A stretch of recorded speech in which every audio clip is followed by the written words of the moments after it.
¿Sabéis ese momento cuando le mandabas un mensaje al chico o a la chica que te gustaba y te quedabas esperando su respuesta? Bueno, pues cuando nos pasaba esto en la época del Pleistoceno, nuestra más madre, la época del Messenger, la cosa evidentemente era mucho más emocionante, porque imaginaros ahora el estrés de vivir la adolescencia con las redes sociales. Porque claro, ahora, si no te contesta y tú luego al rato lo ves haciendo story, pues te queda clarísimo que pasa de ti. Pero bueno, el caso, que me despisto y me voy por las ramas.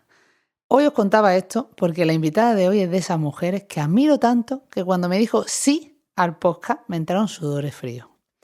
Bueno, realmente me dijo, y leo textualmente, me dijo, sí, salvo desastre nuclear, cuenta conmigo.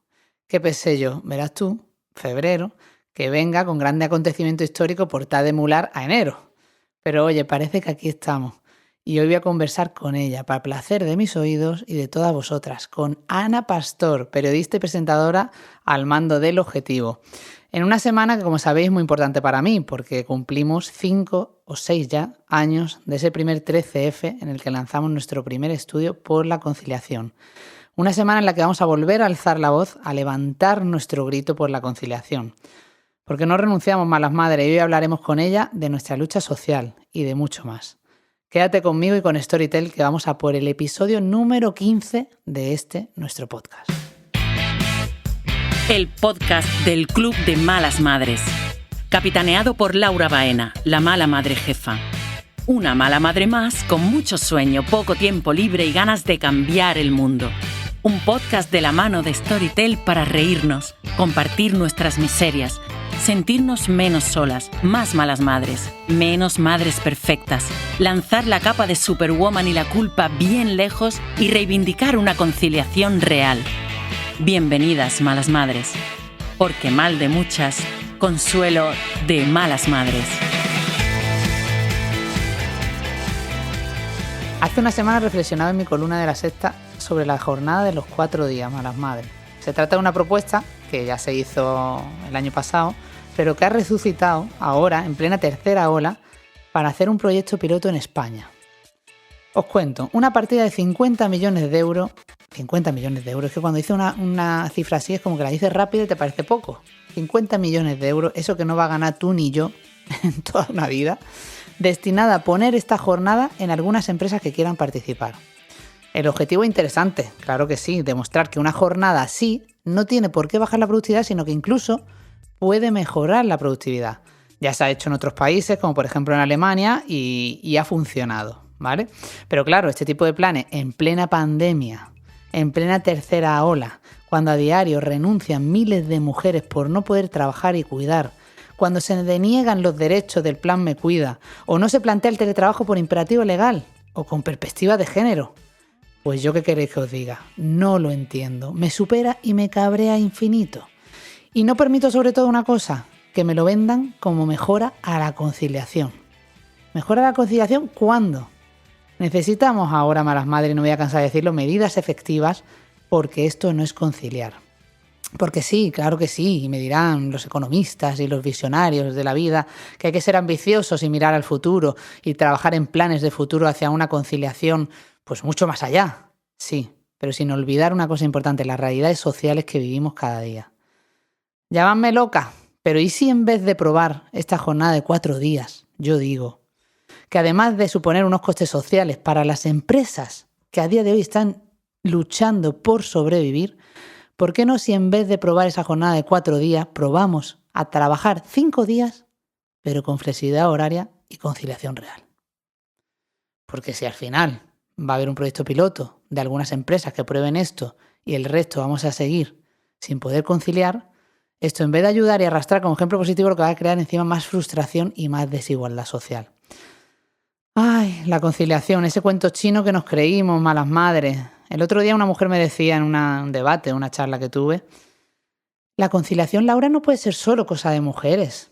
Y además, es que no renunciar en este país es imposible. Hombre, pues claro, le dije, no es posible si seguimos entendiendo los usos del tiempo de manera desequilibrada, si no apostamos por la flexibilidad laboral y si no entendemos que los cuidados tienen que estar en el centro, ser visibles y valorados. Así que no, Sí que es posible, no es imposible. Yo me moriré diciendo esto. Aunque por el camino renunciamos muchas, pues tenemos que seguir luchando por no renunciar. Lo que está claro, malas madres, es que esta revolución o la iniciamos nosotras o no será revolución. Y de esto, en una semana tan importante como esta, del 13F, y de muchas más cosas, quiero hablar con ella, con Ana Pastor, a la que admiro muchísimo y que estoy deseando que me cuente cuál es su sensación, ¿no? De un poco de lo que estamos viviendo, cómo ve ella la voluntad política y que también nos cuente cómo lo hace ella, como mujer, como madre y como referente. Y sí, Pedro, voy a respirar. Estoy nerviosa, hay que decirlo, hay que confesarlo. Pero voy a respirar y vamos a por ello. Bienvenida, Ana. Primero de todo, ¿cómo estás? ¿Cómo estás viviendo este casi ya año de pandemia en lo personal y en lo profesional? Pues yo creo que como todo el mundo, un poco de fatiga, que empiezo a notar un poco más ahora del monotema y empiezo, no sé si te pasa a ti igual y a tanta gente que nos escuche, que la primera ola no, la segunda un poco y en esta tercera empiezo a tener casos mucho más cercanos. Es curioso porque hubo muchos más casos seguramente no identificados en la primera, pero no sé, estoy un poco harta de sentir miedo. Probablemente eso es lo que más me pesa, ¿no? Esa sensación de miedo a contagiar, a que la gente mayor sufra. Estoy deseando que el miedo se marche, la verdad. Y a nivel profesional también miedo un poco a paralizarte o a no saber cómo va a continuar la cosa. Pues mira, a nivel profesional tengo preocupación lógica porque ha sido un año muy duro y 2021 lo va a ser. Dependen de Neutral 70 nóminas. Y por otra parte muy orgullosa porque somos una empresa y para eso nacimos también, para hacer las cosas como queríamos que nos las hicieran a nosotros, que no ha tocado los sueldos, que no se ha acogido a ERTEs, que ha seguido contratando y que ha protegido a los trabajadores, especialmente a aquellos que durante el cierre no trabajaron. Casi todos estuvimos telemáticamente y tiramos, ¿no? Pues somos una empresa tecnológica, pero había trabajadores nuestros que pues, los cámaras, la gente de sonido, que no podía salir en esos 2 meses y no les tocamos el sueldo y su vida no cambió a peor, ¿no? Y yo creo que eso me hace sentir muy orgullosa de lo que hemos construido, a pesar de que, como digo, pues la preocupación está ahí porque está siendo un año muy duro, pero peleamos mucho, otra gente pelea y no le sale y nosotros, estamos tirando hacia adelante. Meritazo, tiene un meritazo tremendo. Y ya le he confesado a las malas madres, Ana, que estoy nerviosa y emocionada, como si hubiera quedado con el chico o la chica que me gusta. Porque creo que siento en estos momentos los mismos nervios y la misma emoción que cuando me llamaste para entrar en tu programa, en plena pandemia, que me acuerdo, no sé, Lucía la tercera era como súper bebé y tuvimos que, aparte estábamos en Madrid, que vivíamos en un piso de 2 habitaciones en el que el salón se convirtió como en sitio de juegos, sitio de trabajo, sitio para conexiones de televisión. No he conectado más en mi vida con televisiones que en ese momento y fue muy emocionante estar contigo, así que gracias por la oportunidad, gracias por llevar siempre a gala el Soy Mala Madre, que cuando las malas madres y yo te vemos con una camiseta de malas madres flipamos mucho. Así que pero ya... es que es tan bonito. Ya sabes que me cabrea que algunas me las regaláis y a mí me gusta comprarlas porque también hay que contribuir, pero tengo que decir que yo las llevo con mucho orgullo. Y tengo que decir también que me gusta que utilices la metáfora del enamoramiento, que yo utilizo mucho para todo tipo de relaciones, incluso cuando la gente trabaja o yo trabajo con alguna persona, siempre le digo, esto es como una relación de enamoramiento, ¿no? De amor, y tenemos que estar enamorados. No sé si al mismo nivel, porque tampoco pasa ¿no? en las relaciones personales, pero tiene que ser una cuestión de amor y de respeto. Entonces yo siento eso por las malas madres y por ti. Por eso siempre que puedo te invito a nuestros programas y me hace mucha ilusión que me hayas llamado. No sé muy bien qué tengo yo que contar ahora lo que me preguntes, que tengo que responder, mejor dicho, pero aquí estoy disponible. Muchas cosas, porque para mí, para todas las malas madres, eres una mala madre más, que seguramente ha vivido los mismos problemas que todas, pero también es una mujer referente que yo creo que durante ese tiempo te has ganado el respeto de estar ahí, estás rompiendo techos de cristal que nos ayudan a las demás a continuar, a ver qué es posible, y de todo eso vamos a hablar. Pero a nivel de, hablabas de la productora y de tu parte de empresaria y de emprendedora y de autónoma con todo lo que supone y lo difícil que es, pero ¿y la tele? ¿Ha sido difícil este tiempo hacer tele en pandemia? ¿Qué es lo más duro que has vivido en este tiempo, en este 2020, inicio de 2021, por la pandemia que estamos viviendo? Pues no me atrevería a decirte lo más duro, me da bastante pudor porque la gente que tengo alrededor, pues tengo un hermano, por ejemplo, que es profe de infantil, tengo gente del sector sanitario de todos los niveles, no me atrevo a decirte que ha sido duro. Sí que es verdad que creo que el equipo, en concreto del Objetivo, ha hecho un esfuerzo increíble porque nosotros no paramos durante toda la pandemia. En La Sexta no se paró la programación. Había que ir a trabajar, había que volver a casa con el miedo de pues, volver con el bicho o no, que no ocurrió, pero que podría haber ocurrido a todos los que trabajábamos en esos días. Y hemos extremado la precaución de una manera increíble. Hemos sacado adelante programas pues, como esto que estamos haciendo tú y yo ahora, que es de manera telemática. Nos hemos acostumbrado todos los ciudadanos a ver este tipo de conexiones, que yo creo que también está muy bien y facilita todo, ¿no?, el contacto. Pero no me atrevería a decirte duro. Fue duro en el sentido de que ha sido muy intenso y que había días con el tema de las residencias de ancianos, había días muy duros y muy tristes, ¿no? Y fíjate que hemos vivido muchas cosas, ¿no? O sea, a mí me ha tocado... He tenido la fortuna en el sentido profesional de cubrir un montón de cosas en mi vida e incluso, pues, fortuna me refiero no por la noticia en sí, sino por haber podido contar cosas tan duras y tan horribles como las hambrunas de Níger, donde ves cómo nacen muchos bebés gemelos porque muchos van a morir y la naturaleza produce como más, ¿no? Me ha tocado vivir un montón de cosas. Entonces, de repente llega esto y ha sido como un bofetón en el que no sé si te pasa a ti, todos los días yo me levanto y tengo esa sensación extraña de vivir en una serie de Netflix o en una realidad que creo que la que más se han acostumbrado han sido los niños. No sabemos cómo les pesará en el futuro, pero es increíble verles, ¿no? Como cuando llegamos al colegio todos con sus mascarillas, ninguno lo discute, su vida como que gira en torno a la normalidad que les demos, que desgraciadamente es esta. Hablando de los niños y de las niñas y ese ejemplo que han sido para todos, el otro día había una viñeta de una mala madre ilustradora que decía: qué gran ejemplo nos han dado los niños en esta pandemia. Y otra decía: ojalá nos dieran también ese ejemplo los mayores, ¿no? Y esa falta que hemos tenido muchas veces, no solo en la sociedad de ejemplos que no han sido responsables, sino de los propios dirigentes políticos, ¿no? Pero durante la pandemia, ¿crees que se ha hecho buen periodismo, Ana? Porque una de las cosas que las malas madres y todo el mundo, pero bueno, cuando hablamos de las malas madres, sentimos con esa fatiga pandémica es también el bombardeo. Es decir, hubo un momento al inicio de la pandemia que yo creo que todas tuvimos que hacer un poco el ejercicio de alejarnos un poco porque realmente nos estaba afectando profesional a las que tenemos un proyecto y tenemos que sacar adelante gente y con las dudas y sin saber qué hacer, pero también a nivel personal nos estaba desgastando muchísimo, ¿no? Ha habido que desconectar ese bombardeo de las informaciones contradictorias, de todas las fake news que ha habido. ¿Se ha hecho buen periodismo, Ana, desde tu opinión? Pues mira, yo creo que vamos a tener que valorarlo cuando pase, porque no ha pasado. Pero mira, tengo sensaciones encontradas con esa distancia que tú dices que todos hemos tenido que poner a ratos, ¿no? Claro, yo me dedico a esto 24 horas al día y no solo no me sale, sino que no quiero poner distancia con la información. Ha sido la época, como tú dices, de más fake news. Neutral se dedica a verificar, se multiplicó por 16, o sea, no por 2 ni por 4, por 16 el número de consultas que recibíamos a través de nuestro servicio de WhatsApp. Por tanto, tuvimos que rediseñar todo el equipo, poner todo nuestro esfuerzo de verificación ahí, porque era donde la gente tenía necesidad. Acuérdate esos audios de hay niños ingresados en hospitales, audios que podrían ganar un Oscar porque eran súper creíbles. Yo a veces me pregunto esa maldad de dónde sale, ¿no? De repente coger tu teléfono y distribuir un bulo como ese en un momento de tanto pánico. Es verdad que había veces, como tú dices, que yo te digo, recuerdo mucho los días aquellos de las residencias de ancianos, ¿no? No quiero ni recordar las imágenes porque me parecía horrible, ¿no? Y la sensación, y tengo amigas que lo han pasado, de tener a una madre en una residencia de ancianos y ni despedirse y ya está. Por otra parte, creo que en cuanto a la autocrítica, como tú dices, todos hemos sido arrasados, todos. Y por supuesto los periodistas, y yo voy a hablar en primera persona. Yo recuerdo el primer mes, sobre todo febrero y enero, cuando el COVID estaba, pero no era la pesadilla que vivimos después y que estamos viviendo ahora. Nosotros sacábamos todo el rato, porque así lo decían las autoridades sanitarias, no solo digo de España, sino del mundo entero, sacábamos el gráfico de la gripe. La gripe mata en España, mataba en España, ahora afortunadamente con el tema de la protección mata menos gente, pero mataba en España 6.000 personas cada invierno, ¿no? Cuando nosotros empezamos a hablar del COVID en enero y febrero, evidentemente el ratio del COVID no estaba ahí, decíamos, bueno, tranquilidad, que era un poco lo que se transmitía.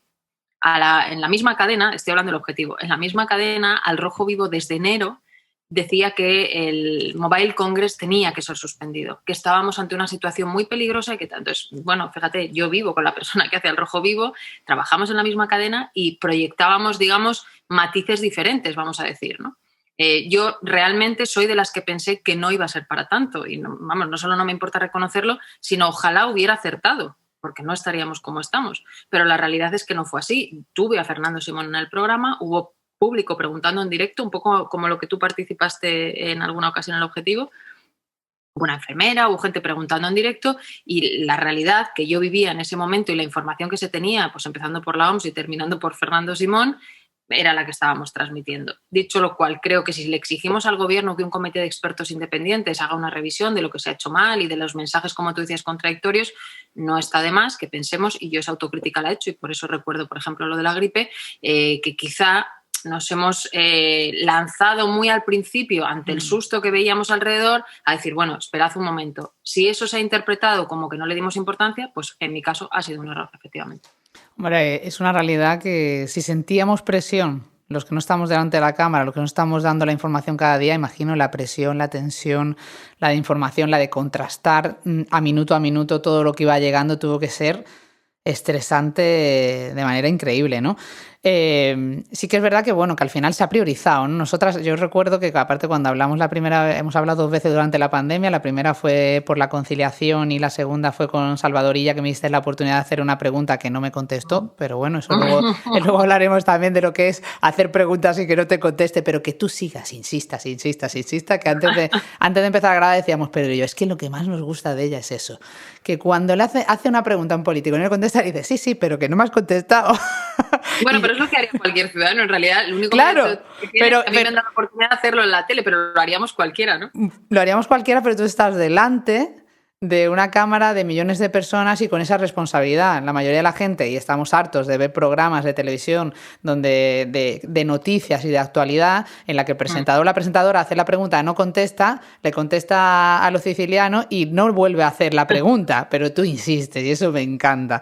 Pero sí que es verdad que nosotras ya en el primer programa que hablábamos de conciliación, en un momento, sobre todo el 23 de marzo, ahora te lo recuerdo perfectamente, el 23 de marzo, 10 días después de comenzar el estado de alarma, empezamos nosotros a lanzar la encuesta Esto no es conciliar y a poner el acento sobre la conciliación en un momento que sabíamos que la prioridad era la crisis sanitaria, por supuesto. No quiere decir que nosotros no le diéramos importancia a lo que estaba pasando a nivel de sanidad, pero decíamos, ojo, cuidado con lo que está pasando, que tú también luego, pues en el programa también hablamos de ello.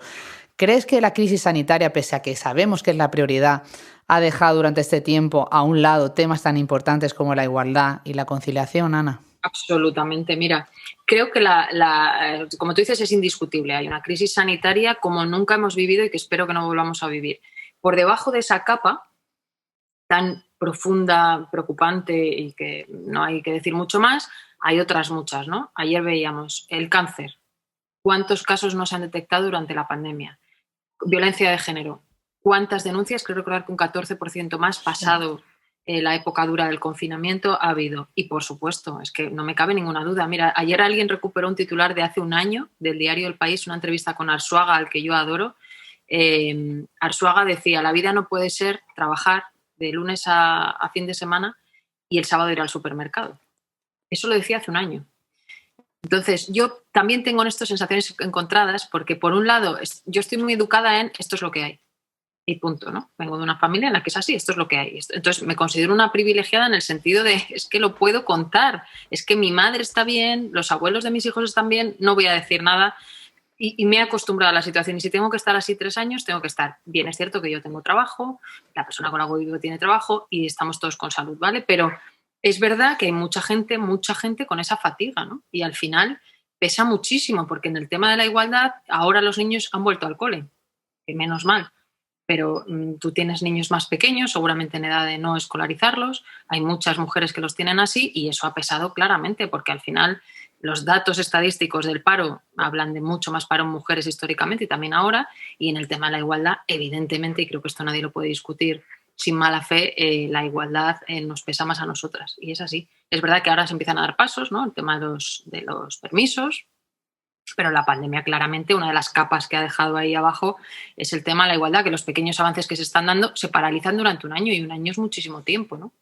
Totalmente, y aparte me acuerdo que en la entrevista que me hiciste me ponías el ejemplo de un estudio de Reino Unido en el que se decía que durante la pandemia los hombres habían conseguido teletrabajar durante 3 horas de manera interrumpida y las mujeres solo 1 hora, y que había muchos casos incluso de mujeres, y se ha dado, porque nosotros recibimos muchas consultas al teléfono amarillo de la conciliación, en la que incluso han ayudado ellas a que ellos puedan teletrabajar, aun teniendo que teletrabajar ellas, que era como ya la locura total, ¿no?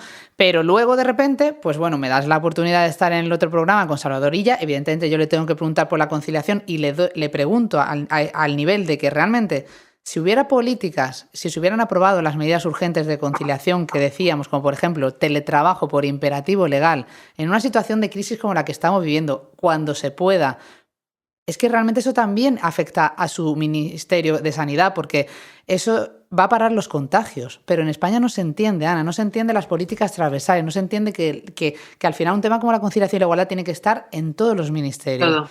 Nos hemos sentado con la ministra de Trabajo, con Yolanda Díaz, hemos hablado de que la competencia de conciliación no está en ningún ministerio. Entonces, cuando tú a un ministro le preguntas por la conciliación y por las consecuencias positivas que puede tener en la salud de todos, porque sabemos que la incidencia en los colegios por los niños, el contagio está siendo muy bajo, pero que quien está llevando los contagios son los padres y las madres que tienen que salir a trabajar. Muchos tienen que salir, pero otros podrían estar teletrabajando. ¿Qué pasa en este país para que no se entienda que las políticas tienen que ser transversales, que no nos vale con una medida, tiene que ser todo? Y luego yo creo que el nivel de exigencia, y a mí me gustó mucho tenerte en el programa y que aceptaras nuestra invitación porque creo que tienes mucha autoridad por ti y por toda la gente a la que representas, ¿no? Tantas mujeres, pero creo que un gobierno que ha hecho bandera de este tema, que un gobierno que tiene un ministerio de igualdad al que yo no he oído hablar de este tema, he oído hablar de muchos otros que me interesan muchísimo, ¿eh? No digo que no, el aborto, el tema trans, etcétera, todo lo que está ahora mismo en la agenda social, pero no he oído hacer una batalla, y esto también hay que batallarlo dentro del gobierno, porque que el ministro de Sanidad no te conteste y alegue que no es de su competencia, pues habrá gente que se lo compra, habrá gente que no. Pertenece a un gobierno que ha hecho bandera de esto. Por tanto, no sé si es el ministro de Sanidad, no sé si es Yolanda Díaz, ministra de Trabajo, que creo que es un buen lugar, o Escrivá, de ministro de Seguridad Social, pero desde luego un gobierno que presume de tener un ministerio de igualdad y en el resto de ministerios hacen apología, y a mí me parece que está muy bien, pues espera mucho más, ¿no? Y yo no he escuchado este discurso. Creo que es la primera vez que alguien le pregunta al ministro de Sanidad en directo, que ha dirigido la pandemia en toda España con este tema, cuando todos sabemos que este tema está ahí, que se ha cargado mucho más a ciertas partes de cada familia por la desigualdad que hay. Claro, es que eso es evidente, lo dicen los datos. No me acordaba yo de ese tan bueno del estudio del Reino Unido, es verdad. Sí. Sin interrupciones, 1 hora las mujeres, sin interrupciones, 3 horas los hombres. Pues suyas son las conclusiones, ¿no? Has dicho ya corresponsabilidad, hemos hablado de conciliación. ¿Qué falta? Desde tu punto de vista, que además creo que no hay nadie que sepa más de actualidad política que tú, ¿qué falta en la corresponsabilidad? Es decir, estamos viendo esa desigualdad que hay en el hogar, estamos viendo esa falta de compromiso que hay en las empresas, en la sociedad, en el gobierno, para entender que esto es una lucha que tenemos que abanderar nosotras, porque si no, no será, pero que tienen que venir acompañada por ellos, por hombres referentes que sean conscientes no solo de que es necesaria la igualdad, sino que sean conscientes de que están viviendo unos privilegios dados solo por ser hombre. Es decir, ¿cuáles es para ti las claves para romper esa inercia de la corresponsabilidad y de la falta de conciliación, Ana? Pues yo te diría 3, pero sobre todo esas 3, la primera y fundamental, políticas públicas. O sea, si tú no tienes políticas públicas que fomenten, permitan y tengan permisos igualitarios entre hombres y mujeres cuando llega el momento de la maternidad y la paternidad, si eso no existe o no existe de manera igual o se puede intercambiar, eso no va a ocurrir. Esa es la primera, políticas públicas. Es así, es decir, las leyes cambian la vida de la gente y para eso está la política. La segunda tiene que ver con, aun existiendo eso, hay gente que no lo hace porque no cree en ello, porque no se lo puede permitir, porque cree que no se lo puede permitir. Y voy a la segunda, que es la educación. O sea, creo que esto es clave. Y ahí, en educación y pedagogía, que lo mezclo un poco, está lo que tú dices, ¿no? Tiene que haber hombres que públicamente no solo lo expliquen, sino que se sientan orgullosos, de la misma manera que hay mujeres que son referencia en un montón de cosas, en todos los ámbitos. Esta bandera también tienen que llevar a los hombres. Y a mí me encanta cuando un hombre públicamente sale y dice, yo también me he cogido una baja de paternidad, ¿no? Y no recuerdo muchos casos, por ejemplo, en el mundo de la cultura o, no sé, gente que realmente te inspire, ¿no? Ahora que está tan de moda tener, pues desde los Ibais, que todavía no tienen hijos, hasta otro tipo de gente, ¿no? Y luego yo creo que también es muy importante, bueno, buscar eso, modelos inspiracionales, ¿no? que nos permitan que las políticas públicas que se tienen que poner en marcha y que tienen que ser amplias se trasladen al ámbito educativo, ¿no? Y ahí es muy importante también lo que cada uno ve en casa y practica en casa, yo creo, ¿no? Los niños, quiero pensar, y las niñas de nuestro país están creciendo en una realidad, en algunos casos mejor que hace 20 o 30 años, donde este discurso ni existía ni se le esperaba, ¿no? Y ahora sí, ahora sí existe una conciencia social que tiene que ir a más, claro. La educación es súper importante y yo creo que ahí las malas madres tenemos esa responsabilidad, ¿no? De educar en igualdad, educar en corresponsabilidad, en conciliación. Y tú hablabas también, has hablado del valor del esfuerzo y en alguna entrevista te he escuchado, ¿no? Te he escuchado que yo creo que somos de esa generación que nos educaron en el esfuerzo de conseguir las cosas, y tú aquí estás también no solo como mujer referente y profesional, sino también como mala madre. ¿Y cómo lo has vivido? ¿Cómo has vivido la pandemia con tus hijos y cómo has vivido esos valores de transmitirles en una situación tan complicada, Ana? Pues te diría que en esa conciencia un poco siempre hago la broma de que yo soy un poco Merkel, ¿no? Y es verdad que a mí me han educado así, en nuestra casa somos así porque no había mucho tiempo para tonterías, básicamente, ¿no? Para tonterías como yo entiendo que pueden ser las tonterías, que es no me apetece comer esto, o la mascarilla. Aquí ese debate no ha existido. Aquí es la mascarilla sí o sí, está Janovistas. En la comida que tienes se come, históricamente te haces la cama desde que eres muy pequeño y aquí nadie está para hacerte las cosas, ¿no? Pero es verdad que ha habido un encaje que imagino que te ha pasado a ti y a todo el mundo que nos esté escuchando, los que tenemos hijos y los primeros 2 meses no estaban escolarizados. Bueno, y además tenías que trabajar, porque quien no tenía la desgracia de no trabajar podía estar con sus hijos, pero no podía trabajar.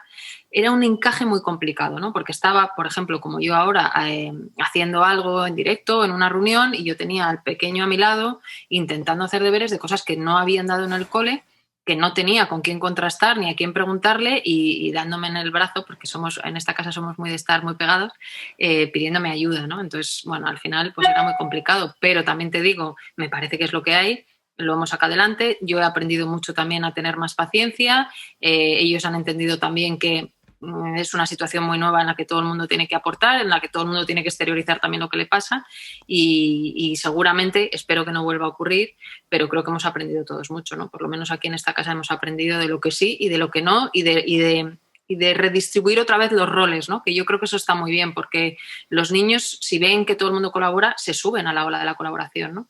Y en esta casa eso también está muy, muy claro. A mí me da la risa escucharte decir eso, porque es que es verdad, es que te ven que suena el teléfono o que empiezas una call y aparecen, ¿sabes? Es como, sí, no sé, automático. Sí. Es como de repente le pasa algo, te tiene que contar lo más importante que se le ha olvidado. Y todo es muy importante, entonces hay que buscar un equilibrio porque... Para que ellos diferencien también, ¿no? Claro, pero también en el fondo, yo cuando gruño y digo, pero no es que, ¿sabes? Como diciendo, esto es una tontería, no me lo puedes contar en este momento, en el fondo... se pierde un poco la perspectiva y me da pena de que para ellos todo es importante contártelo. Entonces, eso es muy guay porque, jolín, te tienen tanta estima que quieren contártelo todo. Y son niños, no tienen por qué entender este lío que estamos viviendo, ¿no? Pero bueno, también hay que hacérselo entender. Entonces, es todo el rato como estar en el equilibrio, ¿no? De querer ser una mala madre buena o ignorar que no puedes hacerlo porque son tus hijos, ¿no? Pero a la vez... dureza, decir, oye, no, mira, te concentras solo durante una hora de la misma manera que yo estoy concentrada o intento estar concentrada solo una hora. Pero es bonito eso que dicen, ¿no? Porque yo creo que también ese caos, que ha sido un caos, porque siempre lo decimos, que no ha sido teletrabajar, ha sido sobrevivir como podíamos con los niños en casa y sacando adelante el curro, nos ha ayudado también a redescubrir a nuestros hijos de otra manera. O sea, yo realmente en este tiempo en el que he parado y en el que he trabajado con ellas, me he dado cuenta de cosas que no sabía de mis hijas y me hace sentir mala madre, ¿sabes? Que digo yo de repente, pero le gustaba esto, pero sabe hacer esto, ¿sabes? Y luego, por otra parte, también creo que a nivel social, pese a que es algo que no queremos repetir ni volver a vivir y no creo que sea la solución, sí que ha ayudado también. El hecho de que tú tengas una videollamada y aparezca un niño por detrás, el hecho de que tú tengas una conexión con un medio de comunicación, estos vídeos virales que se han hecho que sí que eran realidad y no eran fakes, y lo sabemos las malas madres que lo hemos vivido. Total. Y de repente aparece un niño por la cámara.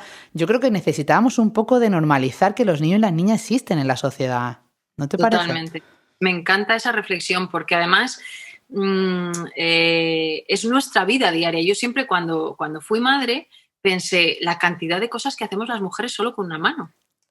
Porque yo ahora voy todo el día con el móvil, porque los niños ya no requieren, tú sí tienes más bebés, pero vamos, pensaba la cantidad de cosas que hacemos con una mano. Por ejemplo, la escena del coche de cada mañana con cojo la maxicosi, lo pongo, lo dejo, cierro la silla con una mano porque en la otra tengo el bolso. Entonces, siempre tienes una mano, siempre, para hacer todo. Y la otra, por si la necesitas, ¿no? Y eso es un poco el icono de nuestra vida. Lo que pasa es que la pandemia, como tú bien dices, lo ha visibilizado. Esa mano de un niño que te está dando, como me pasaba a mí en mitad de las reuniones, o la voz de fondo porque están conectados con algo, o aprendes, como tú dices, sus gustos, ¿no? Pues a mí, mi hijo, el primero que me habló de Ibai fue mi hijo hace mucho tiempo, ¿no? Y estaba completamente fascinado por él y ahora, fíjate, se ha convertido en una referencia. Entonces, eso me ha hecho estar muchas horas con él, entendiendo también las cosas que les gustan, ¿no? Y me parece que eso ha unido mucho, siendo muy duro también, porque no, esto no es ni bonito ni feo, es la realidad, que es como es cada día, ¿no? ¿Qué te ha dado la maternidad, Ana? ¿Qué te ha dado? Si tú tuvieras que decir, la maternidad para mí ha supuesto... Ser otra persona, yo creo. Es todo. Es que yo creo que soy hipersensible en el buen sentido, creo que soy probablemente miedosa, pero también muy valiente gracias a la maternidad. Muchas veces cuando tengo dudas es a lo que me agarro y es mi ancla, ¿no? Y es...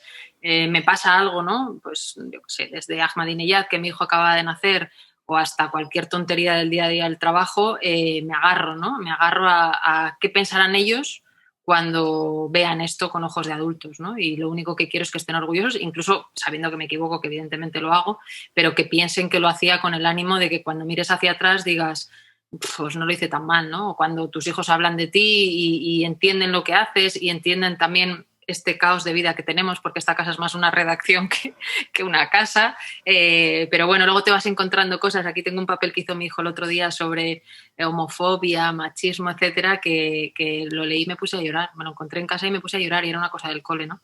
Y me parece que volcamos muchas expectativas en nuestros hijos y ellos al final corresponden mucho más incluso de lo que esperamos. Para mí es todo. Yo creo que soy mucho mejor persona, mucho mejor periodista. Qué bonito. Y qué bonito es cuando de repente encuentras esos regalos, como has dicho, ¿verdad? Y te reconcilia con decir, no lo estoy haciendo tan mal. Sí, tiene esos valores ya, ¿no? No, eso ya te vale. Mira, mi otra hija me regaló una caja por mi cumpleaños. La tengo aquí, la voy a enseñar, porque es que me parece maravillosa. ¿Vale? Para y los días de... ¡Ay, qué guay! Pero di lo que pone para quien no lo... Para los días de mierda, ¿vale? Entonces había 2 o 3 fotos de cuando ella era más pequeña conmigo, Y está llena, aparte de té, que me encanta el té, de... No sé si se ven papelitos. Hay como 100 papelitos. No, perdón, 100 no. 43 papelitos, que era mi edad, que cumplía. Esto fue en diciembre. Me encanta. Y me dice, siempre que tengas un mal día, había una tarjeta fuera y me decía, siempre que tengas un mal día, lo abres. Y las frases son de morir, de decir, la vida me ha hecho un regalo increíble. Coge uno, saca un papelito, Ana, que hoy es un día, hoy no es un día de mierda, pero bueno. No. Dice, ponte el vídeo de Simón recitando el poema del Día de la Madre. Simón es el pequeño. Entonces tenemos un vídeo cuando era pequeño que decía, a mi mamá querida, entonces recitaba con 2 años y medio, que casi no sabía hablar, un poema que le habían enseñado en la guardería, que era maravilloso sobre su madre. Y entonces, pero eso es todo así. O, por ejemplo, ponte un vídeo de Beyoncé súper poderosa y no sé qué. Entonces, es maravilloso porque cuando tienes un día de mierda, tus hijos te colocan en el lugar en el que mereces. Sí. Que si lo has hecho medianamente bien es un buen día y que si te has equivocado también te lo dicen, ¿eh? Porque también, por ejemplo, con el tema de los móviles y todo, nosotros recibimos mucha caña y merecida con centraros, ¿no? Yo me acuerdo que mi hijo, el pequeño, cuando íbamos al parque me insistía mucho, ¿me estás mirando? ¿Me estás mirando? ¿Qué te voy a decir que no sepas? Esos diarios como, ahí está con el movilito, ahí está con el movilito. Mamá no puede porque está en el movilito. Y digo, mamá trabaja con esta cosa.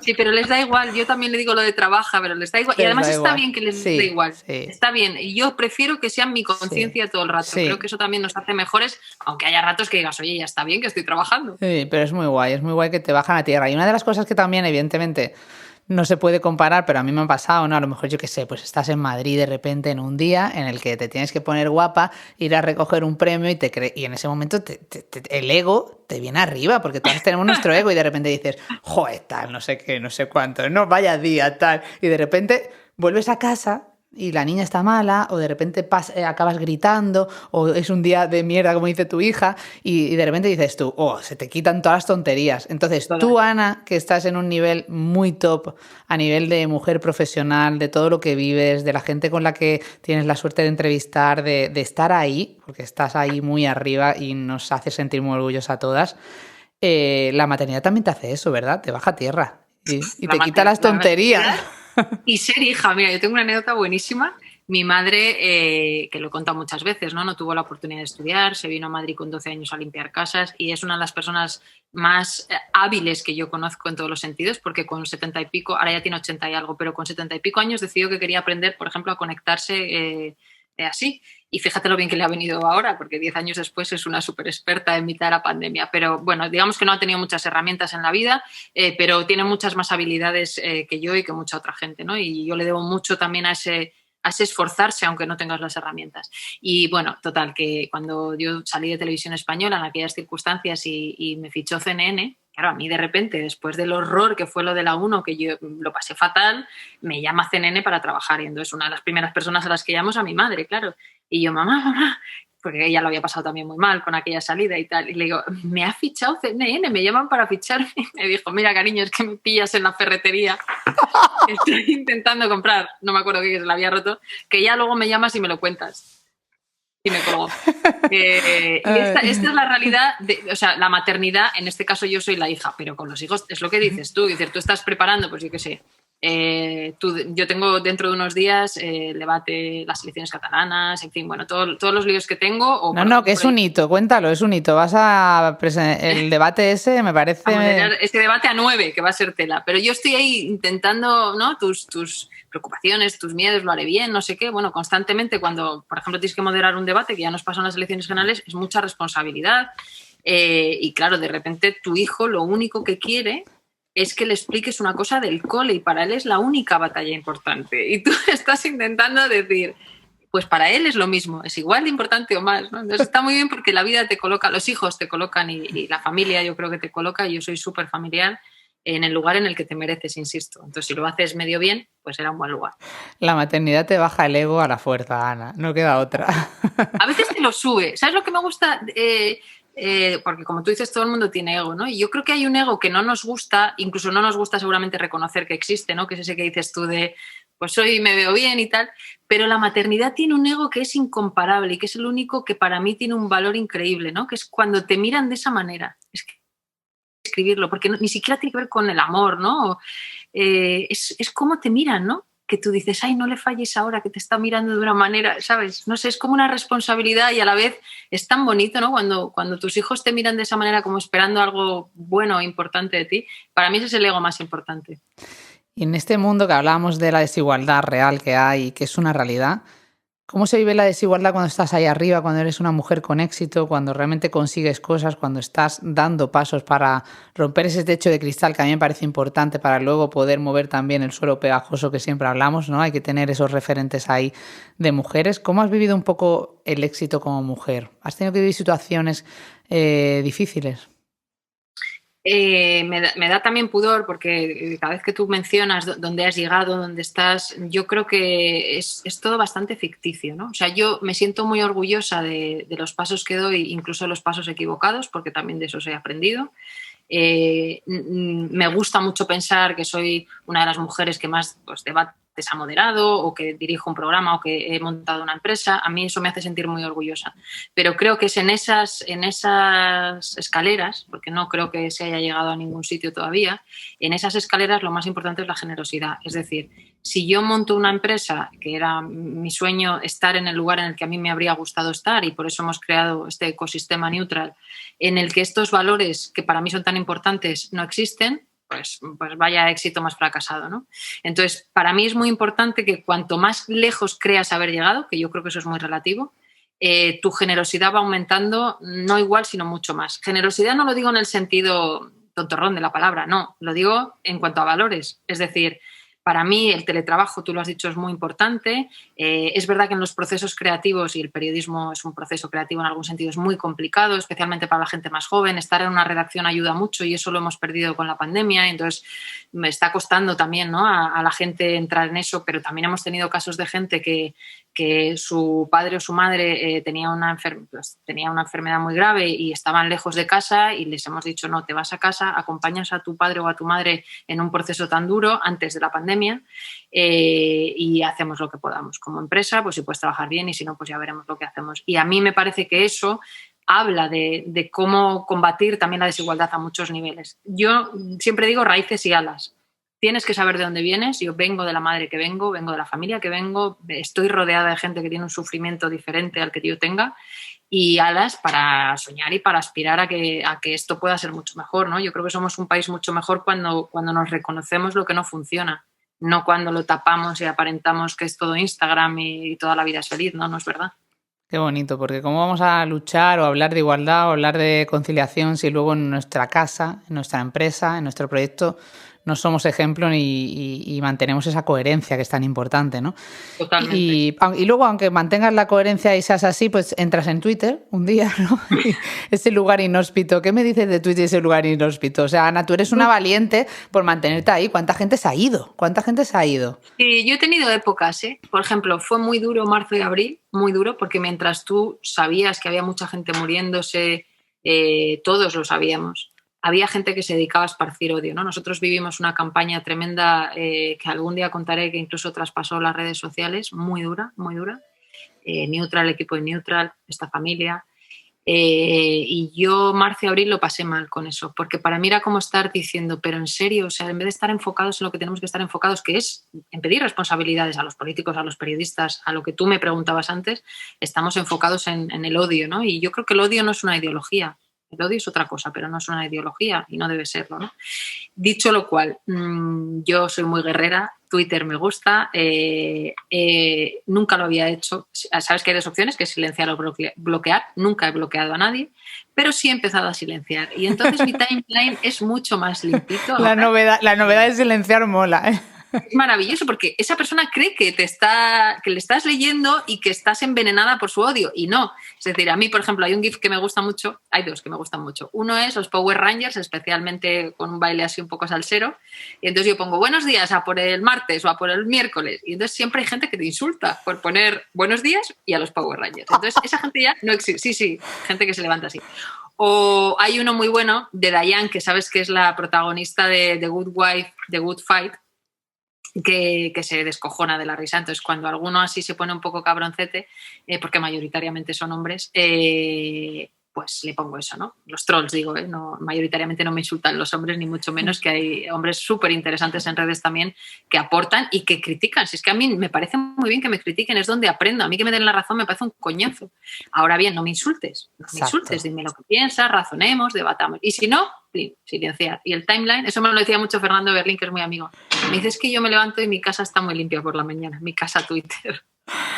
Ay, madre. Y hablabas de emprender y también hablábamos antes de empezar de la poca cultura que hay del emprendimiento y de la empresa y de lo que supone sacar adelante tantas nóminas y un proyecto en una época como la pandemia en la que la mayoría hemos sobrevivido y hemos tenido que ajustar ahí los gastos al máximo. ¿Qué es lo más difícil de emprender y liderar el equipo, Ana, en este tiempo que lleva? ¿Cuánto tiempo llevas con Neutral? Pues 3 años. Y... somos un bebé crecidito. Claro. Lo más difícil, y es donde está la clave, es elegir bien a quien te va a acompañar en este camino. A mí me gusta, una de las cosas de las que presumo es que mi mayor talento es encontrar talento. Mi mayor talento no es hacer entrevistas ni acertar en la pregunta, que unas veces me sale y otras veces no, es encontrar talento. Entonces, a la hora de emprender, que yo tuve en la cabeza muy claro esa cifra que dice que en España 9 de cada 10 personas que emprenden son hombres, me gustaba un poco contribuir a romper la estadística mínimamente, me parece que es muy importante la compañía, ¿no? Igual que cuando formas una familia, pues esto es un poco lo mismo, ¿no? Es importante saber de quién te rodeas, saber qué esperan de ti, qué esperas tú, y entonces ese camino para mí está siendo mucho más fácil, ¿no? Yo tengo gente que sabe mucho de diferentes áreas y creo que en conjunto formamos un equipo maravilloso y por eso estamos haciendo tantas cosas. Hay mucha mezcla, me gusta mucho que los equipos sean diversos. En Neutral tenemos gente desde 60 hasta los 20 años.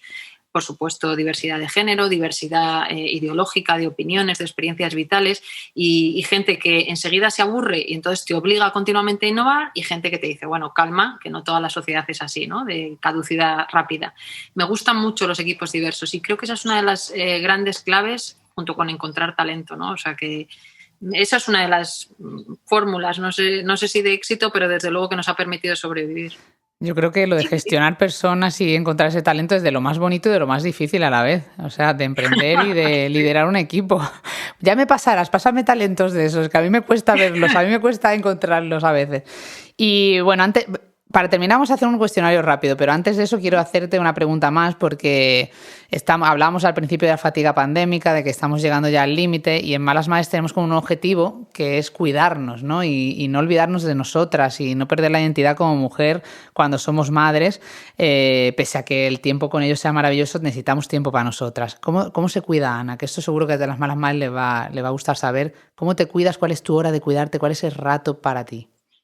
Pues tengo que decirte que el hecho de ser muy familiar y a la vez muy más periodismo, aquí está todo contaminado a todas horas. Estamos todo el día pegados, los niños conviven con nosotros en todas nuestras actividades dentro de casa, cuando existía fuera de casa también. Está todo muy mezclado. Eso que supone que, por ejemplo, el pequeño está viendo algo y estamos los dos pegados, aunque yo esté viendo otra cosa, pero tenemos que estar pegados. Con la mayor que pasa lo mismo, sí. Entonces, para mí esos son ratos de estar yo. Pues luego, si puedo ir a cortarme el pelo, que hace siglos que no, pues voy. Y para mí eso ya es una salida. Pero te diría que mi rato es cuando los niños duermen y todavía está la cosa tranquila, esa media hora o 3/4 de hora de tranquilidad o bien de leer o de tal, sola. Hombre, pero es un momentazo. Es un momentazo. Sí, pero tampoco creas, no soy una... O sea, me gusta mucho trabajar aquí por las mañanas en casa sola, porque me concentro mucho más y yo soy bastante caótica, entonces me hago mi lista de tareas y las voy resolviendo.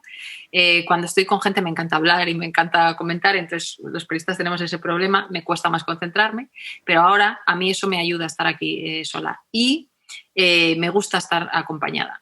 O sea, de la gente que eliges, lógicamente. Entonces no me cuesta, me gusta sentir que estamos cerca. No me cuesta nada. Y además, en cuanto eso no sucede, ¿no? En las épocas en las que pues, te movías más, yo les echo muchísimo de menos. Soy muy familiar y además me gusta decirlo, soy muy emotiva y, oye, no solo no pasa nada, sino que me gusta ser así y tengo la suerte de poder compartirlo con la gente que quiero, ¿no? Periodista, pero quería ser doctora. Sí, pero no tuve valor. No. La gente que me dice, no, tú eres muy valiente. Digo, que voy a ser valiente. Mira, tengo una amiga oncóloga que... Nos habíamos perdido todas las entrevistas de Ana si llegas a ser doctora. Bueno, pero si lo hubiera hecho bien, hubierais ganado algo mucho más importante. Mira, eso es otra cosa que me llama la atención, ¿no? Que ha tenido que venir la pandemia, tú lo decías, para enseñar a los niños, para nuestra vida normal, y ha tenido que venir la pandemia, aunque ha sido un poco postureo, para reconocer el trabajo, por ejemplo, de las enfermeras, ¿no? Que yo siempre digo que una enfermera salvó la vida de mi madre, estuvo ingresada mucho tiempo y en mitad de un día en la habitación tuvo una hemorragia, nadie se había dado cuenta, el médico no llegaba y una enfermera, antes de taponarle la herida, que no paraba de sangrar, se fue corriendo a por una cosa, volvió... Bueno, fue una escena que yo no voy a olvidar nunca, ¿no? Y recuerdo que luego escribí un artículo en el periódico Cataluña mencionando a las enfermeras que esos días cuidaban a mi madre en un hospital público. Y claro, para mí no es una novedad, para tanta gente no es una novedad, sobre todo para ellas, ¿no? Que tienen unos sueldos de mierda, que las llaman unas veces sí y otras no, les cambian los turnos y están salvando vidas y no están tan reconocidas seguramente como los médicos o las médicas, pero creo que no habría servido para eso, porque no tengo la valentía, me parece durísimo. Esta amiga oncóloga, yo siempre le digo, sentarte delante de una familia y decirle no se puede hacer nada con tu niño de 3 años, yo no habría valido pues para eso. Con lo emotiva que dices que eres, estarías todo el día llorando, seguro. Pero y bueno. No sé si decirte que soy bastante llorica, que además creo que no tiene nada de malo, sino que creo que es muy bueno, o sea, que no eres débil por decir que eres débil o por sentirte débil. Eres débil si lo ocultas y te da miedo contarlo. Pues no, a mí cuando estoy saturada también lloro y cuando las cosas me pesan lo digo y cuando no me gusta que me insulten, pues no me gusta que me insulten.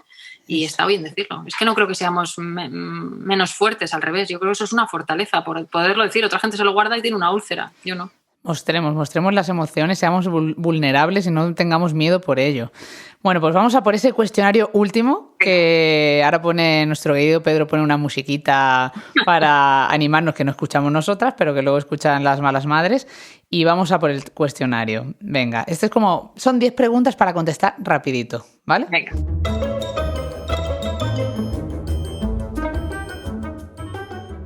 ¿Qué es lo primero que haces cuando te levantas? Mirar si ha llegado mi hijo a la cama, que suele hacerlo. Un tip de mala madre, eso que piensas, por esto me canonizan en el Club de Malas Madres. Esa es dificilísima. Es que yo no merezco la canonización. Ese momento que tú dices...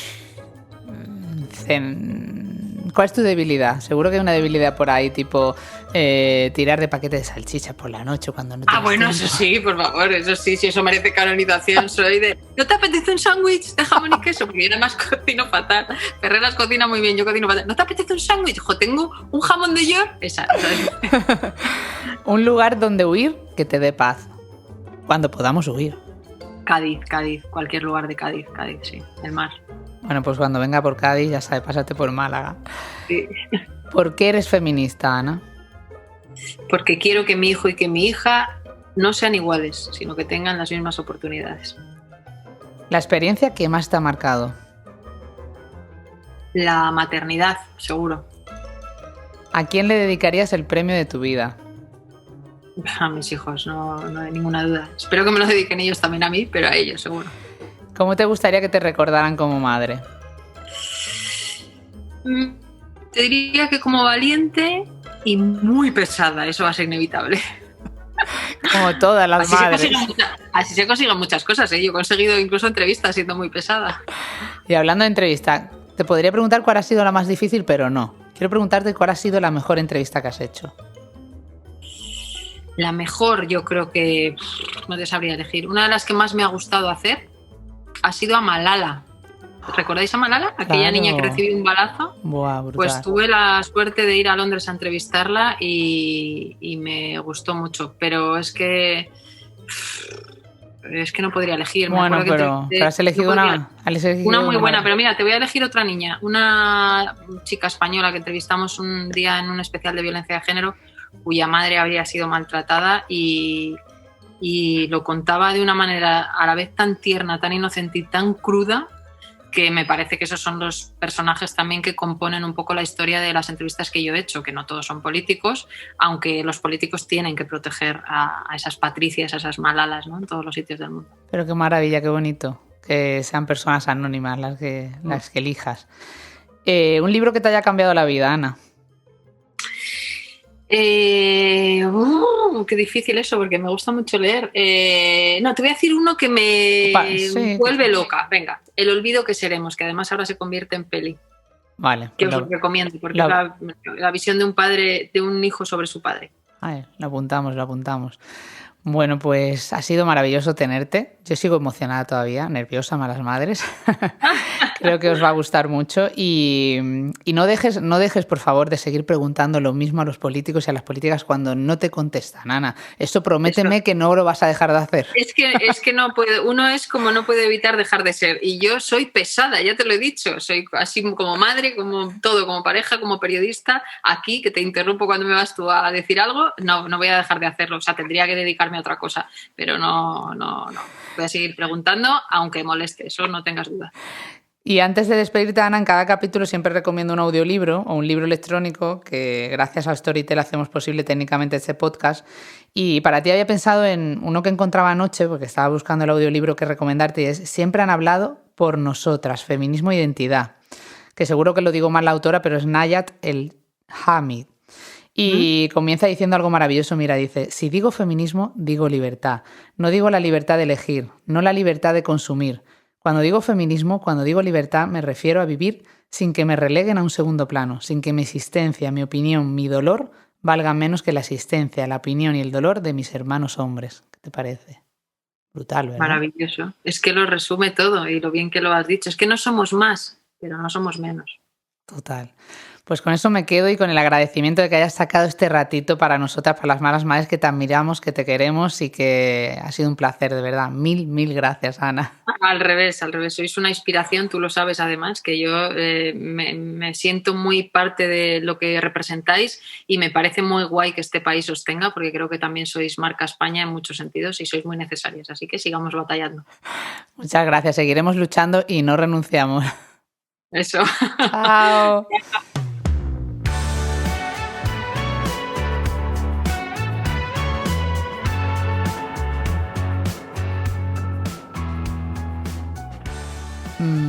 Hacemos un minuto de silencio, Pedro, es que yo no sé qué decir para cerrar este podcast. O sea, yo me he quedado sin palabras. Estoy muy contenta, muy emocionada. Para mí es como, ¿no? Si a mí me dijeran ¿cuál ha sido la entrevista más importante en tu vida? Pues seguramente será Ana Pastor, porque la admiro, porque creo que nos ha abierto su parte no solo profesional, de conocerla más y de todo lo que supone para ella lo que ha conseguido, sino también conocerla más a ella como persona, como madre, como mujer. Y ha sido un podcast súper bonito y que espero que hayáis disfrutado, tanto como yo y como Pedro, que estamos aquí emocionados. Y nada, recordaros, malas madres, que súper bonita la recomendación que le he hecho a Ana Pastor y con lo que terminábamos. De siempre han hablado por nosotras, feminismo e identidad. Y para escuchar ese audiolibro, pues que tenéis 30 días gratis en Storytel, en mi página personal, que es storytel.com/malasmadres, para escuchar esta recomendación y otras muchas, ¿no? Y para que me vayáis contando qué es lo que vais descubriendo cuando entráis en Storytel, que es nuestro compañero de viaje que hace posible estas maravillas y este podcast de hoy que se quedará en mi recuerdo para siempre. Y que seáis felices, malas madres, que no os olvidéis de esto, que parece fácil pero no lo es. Nos vemos en el próximo capítulo del podcast del Club de Malas Madres, un desahogo de los que hacen terapia de la buena sin salir de casa. Gracias por estar ahí.